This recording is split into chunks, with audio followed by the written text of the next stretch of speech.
Ever faced the PS5 error code WS-116331-5? If you have, you know it's not a pleasant experience. This error code reads, "Your account may be temporarily suspended." But what does it really mean and how can you fix it? Primarily, this error pops up when you try to use the PlayStation Network.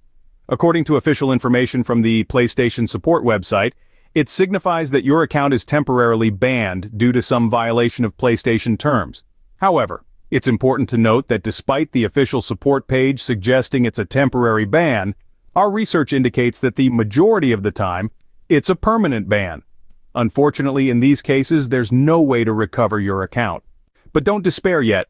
If you're receiving this error, the first thing we recommend is trying to sign in to the PlayStation account from a device other than your PlayStation console. This could be a phone, a PC, or any other device. If you're unable to sign in to your PlayStation account from your alternate device, it likely means that your account is indeed suspended for a violation of the PlayStation terms of service. To get more information about this account suspension, check your PSN email address. You'll probably find an email about the account suspension there.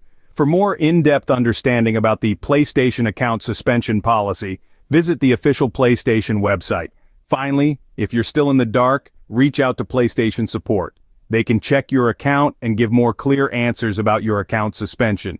So, to summarize, this error code means your account might be suspended. Try signing in from another device, check your PSN email, and reach out to PlayStation support for more information.